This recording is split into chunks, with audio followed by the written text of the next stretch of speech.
If you told me Jenny, the member with the lazy allegations, would be the member with the most solo success outside YG Entertainment 4 years ago, I would have looked at you and laughed. Blackpink members' solo careers outside YG has been interesting, especially Lisa's. Out of all the members, you could say Lisa has been the most active and gotten the most solo opportunities, but somehow managed to be one of the least impactful. There was a time, not too long ago, when Lisa was the most popular and talked about member of Blackpink. She was the one people pointed out to when they wanted to argue about who the biggest star in the group was. She was the face that casual fans outside of K-pop recognized the most. And then she left YG Entertainment, started her own record label, got signed to a major Western label, released a whole album, got into a relationship with a billionaire, made her acting debut on an HBO show, performed at the Oscars, and headlined Coachella. She has been doing everything everywhere all at once. So why does it feel like she is slowly having the least interesting Blackpink solo career out of the four, despite doing the most? During the Blackpink years, she was the member who stood out the most when it came to performances. Blackpink as a group was never known for great choreography or complex dance routines. Basically, the bar was low for them. But in the group, Lisa was the one who visibly tried.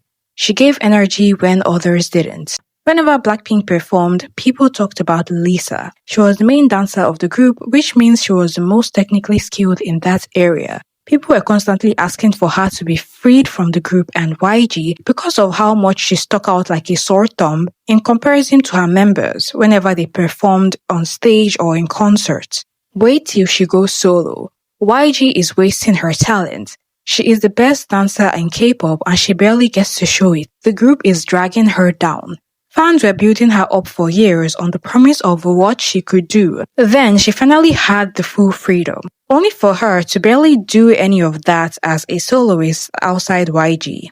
Now that we've had some time with the members outside of YG's shackles and seen them focus on their endeavors, I've come to realize that the Blackpink brand and YG Entertainment was carrying the members a lot more than I expected. I knew that as a record label, it's their job to ensure the success of their artists, but man, the difference is quite jarring. When Lisa was in Blackpink under YG Entertainment, she was protected by a system that was very good at one specific thing, creating superstars or idols as we call it. YG knew how to package her, how to market her, which markets to push her in, when to release music, how to build anticipation. This isn't exclusive to Lisa, by the way, it's also applicable to the rest of the Blackpink girls. Lisa was part of a group that had 4 different individuals and personalities working together and a very dedicated record label. The thing about being in a group is that most of your individual weaknesses get covered. If one member is a weaker vocalist, the others fill in. If one person struggles with interviews in English, the others can carry the conversation. Blackpink as a unit was incredibly tight, and Lisa benefited from that tightness. Her dancing was always the standout. Her personality was amazing compared to the rest of her members, and she had star quality in the group. But she was also operating within a very controlled environment where every decision was made by professionals who had spent years learning exactly what works. You can say she's talented and all, but at the end of the day, she is a product from the K-pop industry that was created and marketed as such. When she eventually left YG for solo activities, she was suddenly the one making those decisions, or at least she is the center of those decisions. Now, let's revisit her solo career in YG for a bit compared to her solo career outside YG under her own company. In September 2021, Lisa released La Lisa under YG Entertainment and Interscope Records, and by any honest measure, it was a massive success. The music video broke YouTube records, becoming the most viewed music video by a solo artist in the first 24 hours. The album sold over 736,000 copies in its first week in South Korea alone, making her the first female soloist to ever hit that mark. Money, the B-side, went viral and eventually became the first K-pop solo song to hit 1 billion streams on Spotify. Both Money and La Lisa charted in the top 10 of the Billboard Global 200. That release under YG was the peak of her solo career in terms of fan investment and success. Ironically, it happened while she was still technically under the label that everyone claimed was the problem. Let's take a look at her solo music career outside YG. At the end of 2023, Lisa and the other Blackpink members chose not to renew their individual contracts with YG for solo activities. Almost all the members, I think all of them, launched their own individual companies and record labels. Lisa launched Loud, her own management company, and signed with the Western music label RCA Records under Sony for distribution. She was finally free from the YG basement and shackles. She was independent and going to do things on her own terms now. So, the most obvious direction Lisa took when she went independent was towards the American mainstream. Everything about her post-YG music strategy signals that she is trying to break into the Western market.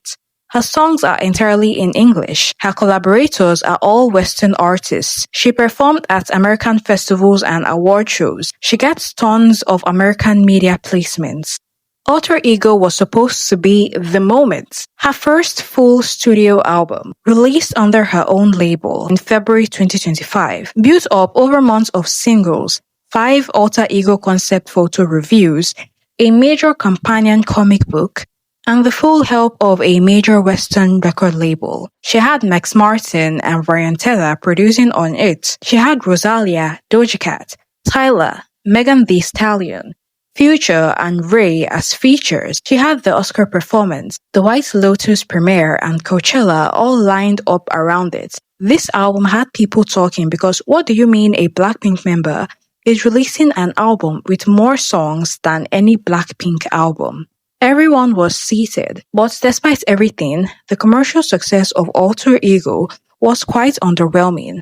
Remember when I said YG was the peak of her solo career? Let's do a little comparison between when she was releasing solo music under YG versus her most recent stuff under Loud.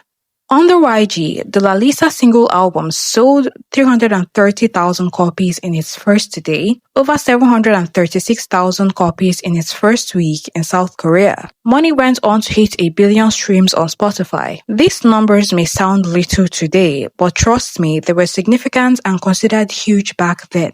Under Loud with RCA Records, Alter Ego sold around 30,000 copies on Hanteo in its first day, with 267,000 copies in its first week. The streaming and chart performance per song has always been modest, relative to the hype. Rockstar was a decent hit.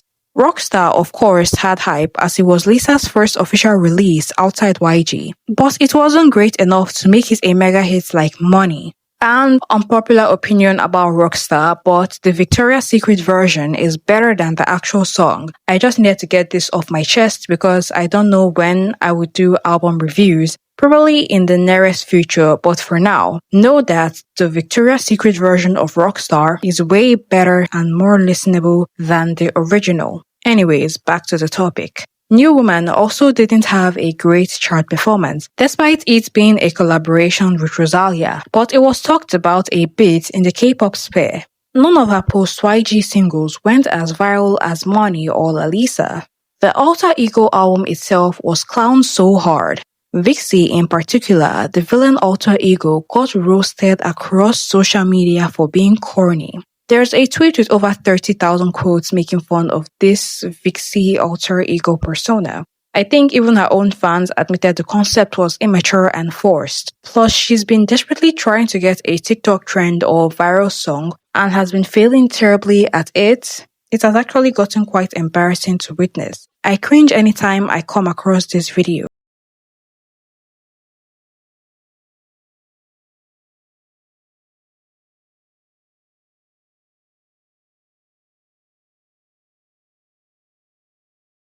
Second-hand embarrassment, and it's such a shame because I feel like the Alter Ego concept was a great concept. I should probably make a video on how I would have reimagined the Alter Ego concept with Lisa. Let me know in the comments if you care. Anyways, let's take a look at the problem with Lisa's quest for the West.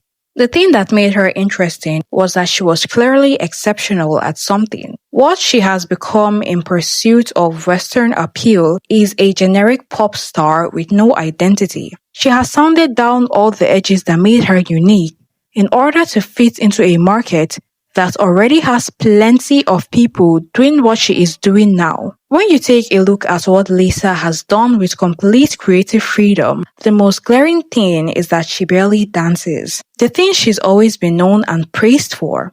The dancing was her entire selling point. Lisa has always been primarily a dancer. She was not the main vocalist, wasn't that good of a rapper when compared to actual rappers, and she definitely wasn't a songwriter. She was the dancer and the member with the most stage presence. That was her thing. That was the whole argument for why she was special, why she stood out, and why the world needed to see her go solo. And now that she has gone solo and has complete freedom to do whatever she wants with her performances, a lot of what she offers has been reduced to walking across a stage looking expensive or trying to be a vocalist when she clearly isn't.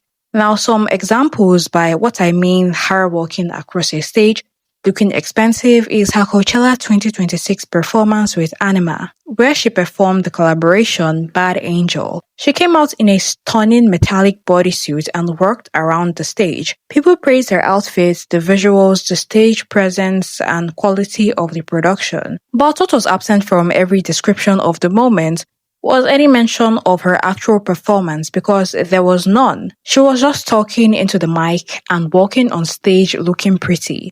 The visuals always outdoes the music itself. This is the norm now.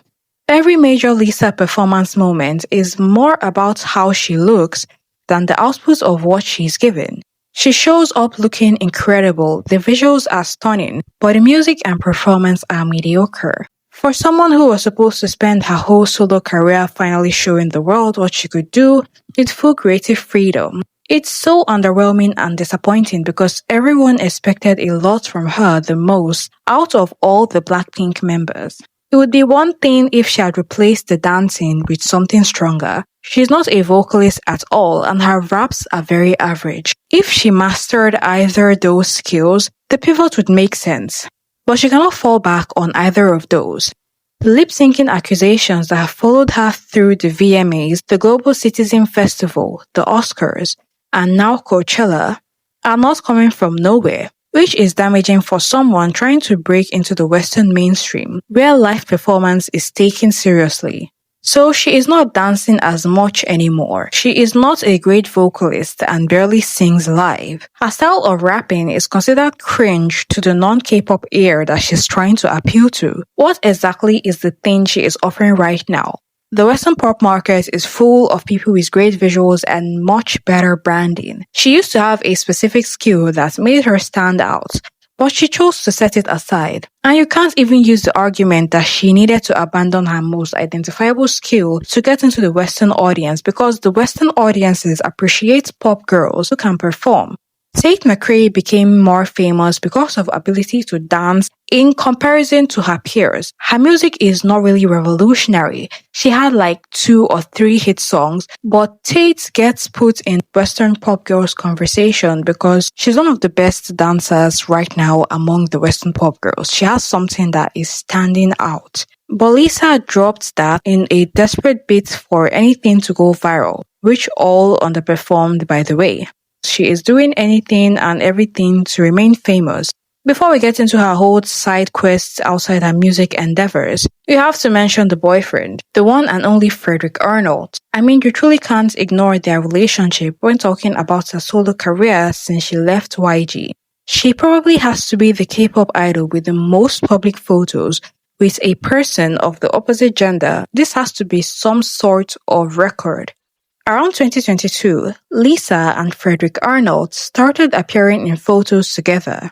Frederick is the son of Bernard Arnault, the chairman and CEO of LVMH, the largest luxury conglomerate in the world. Frederick himself is the CEO of Loro Piana, After those first sightings, here is what happened to Lisa's career. She became a Louis Vuitton house ambassador. She got her White Lotus role. She performed at the Oscars. She signed with WME for her acting career, which generated its own nepotism accusations tied back to the Arnold connection. Because what business does Lisa have being an actress? She never once gave off actress vibes or ever showed interest in acting during her Blackpink days. Now, to be completely fair, no one has definitely proven that the relationship directly caused any of these opportunities. Lisa had her own credibility and her own fan base that made her a commercially viable option for brands and productions, regardless of who she was dating. Blackpink was one of the biggest girl groups, and Lisa was its most globally recognized member. Any luxury brand would want her. But some things are difficult to ignore. The relationship has shifted the way a significant portion of the audience reads her success. It has created a version of her public image where the accomplishments feels less like things she earned through craft and more like things that arrived through proximity to one of the richest families on earth. I actually feel like her association with Frederick is doing more damage to her than good because people will discredit everything as it's attached to her rich billionaire boyfriend.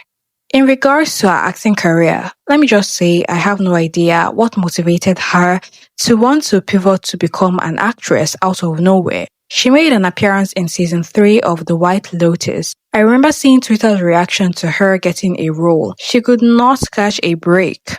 Season 3 of The White Lotus was set in Thailand. She played Mook, a resort employee. She got about 10 minutes of screen time. Her character had no meaningful arc. Director Mike White apparently told an outlet that he worried her fame would overshadow the show. Ironically, she was given so little to do that no one really cared. The show used her name and image to generate press attention, and then gave her almost nothing to work with.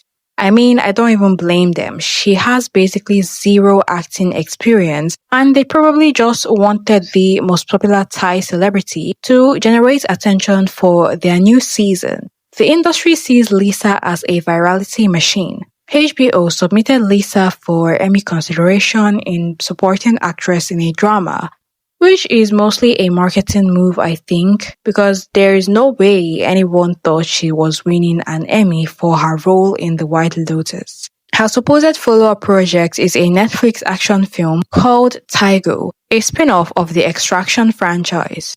Despite Lisa having the most opportunities, she somehow ended up having one of the least solo music success outside YG.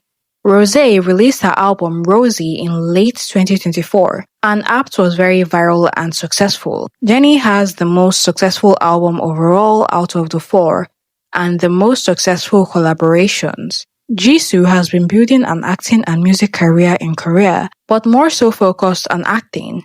Armitage was nowhere near a successful album, but Jisoo has better acting projects than Lisa. Her acting catalog is bigger than Lisa's, so she has something over Lisa in terms of solo activities outside YG. Lisa, who was supposed to be the obvious frontrunner, who had the most global recognition going into the solo era, who had the biggest solo fan base, had released an album that commercially underperformed relative to her former status, which was quite surprising.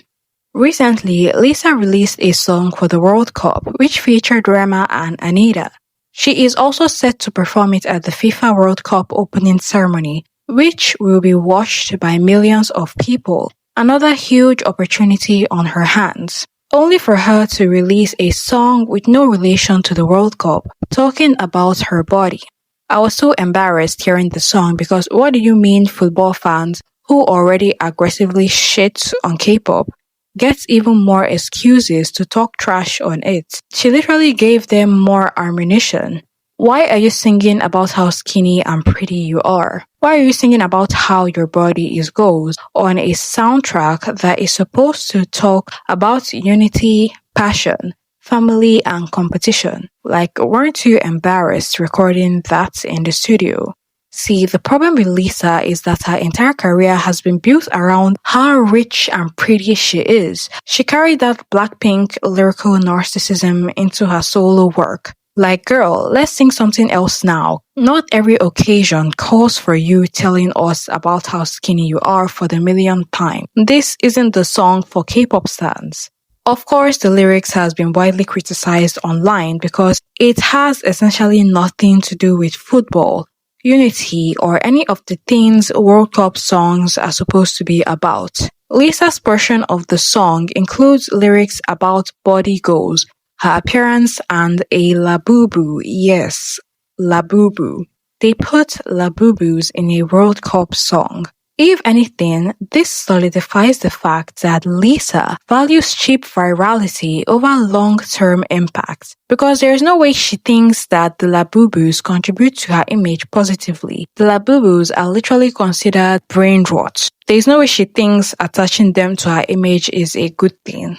She's not ready to be taken seriously as an artist and will never break out of the K-pop bubble, no matter how many Western opportunities she gets. And the Western market just sees her as a viral machine rather than an artist. That's why they can comfortably give her songs talking about her body for the World Cup, and she's playing fully into it by saying yes to everything they throw at her. Now, the World Cup song didn't even debut on Spotify, just like her last collaboration, Bad Angel, despite the World Cup song having 3 major global artists on the track. Lisa was once pulling over 5 million debuts at one point. Audience fatigue is real. Her Born Again collaboration with Ray and Doja Cat was the definition of a song made for virality, but it significantly underperformed. I think Lisa is struggling with several major issues in her solo career right now, and the biggest one by far is overexposure. At some point, it started feeling like the focus shifted from building a strong musical identity to simply staying visible at all times. There is nothing wrong with promoting yourself, but when an artist is constantly everywhere, you risk audience fatigue. Yes, audience fatigue is a real thing. Being overly mysterious and out of the public eye is just as career damaging as being everywhere and doing everything. As an artist, I feel like you have to find a balance. Another issue is that she does not seem to have a clear identity outside Blackpink. Like I said before, I pointed out that she's trying to branch into every possible thing. Her branding feels all over the place. One moment she's being pushed as an actress, then a high fashion model, then a pop vocalist, then a rapper, then some kind of all-round entertainer. Instead of these different ventures strengthening her image, they end up making it feel scattered all over the place because there's no clear core identity. Right now, a lot of her performances feel like she is doing a little bit of everything without fully committing to any one skill. She is a dancer who barely dances, a singer who barely sings, a rapper who barely raps, an actress who barely acts. So the result is this strange middle ground where nothing really stands out strongly enough to define her artistry. She doesn't have a particular skill that she is known for. That becomes an even bigger issue because she's clearly trying to establish herself in the Western market now. Lisa still feels like someone relying heavily on celebrity status and aesthetics rather than a clearly defined artistic identity. The Western industry does not rely on popularity. It is also about recognizability. People need to immediately understand who you are as an artist, what your strengths are, and what makes you different from everyone else. If someone asked what Lisa's defining artistic trait is, outside of she was in Blackpink, it becomes difficult to answer clearly. She is now competing with Western female pop stars who have spent years establishing and refining their identity and branding. In that environment, there is very little room for someone who feels average across multiple areas without excelling strongly in at least one thing. Being versatile only works when there is still one defining trait anchoring everything together. She needs to reconnect with the things that originally made people interested in her in the first place, instead of constantly expanding into random directions. She needs a signature identity that people associate with her. Not just an aesthetic or recurring fashion piece, but an artistic brand. No, the silver star during the rockstar era is not a signature brand or style. The strongest pop stars have branding that feels connected to their music, performances, personality, and overall artistic direction. Lisa still has the popularity and star power to figure that out, but right now, her solo career feels more like a collection of activities than a fully formed artistic vision. And you can't shield her with the she doesn't know any better excuse like hip-hop stans used to coddle their faves whenever they make terrible decisions because Lisa is almost 30 and has her own label. She is in the position to very well make her own decisions and take control over her own career. And her team is probably full of yes men because she owns her label. So either everyone is too scared to advise her or she just doesn't listen when they do. There was once a time I thought Lisa and Blackpink were too commercially viable to fail. So seeing how things have been playing out for most of them, including their recent group comeback, was really eye-opening. As for Lisa, as long as she keeps prioritizing virality over actual musical artistry, Lisa would never go past the level she is at right now. Her career is going to be stunted until she is ready to evolve.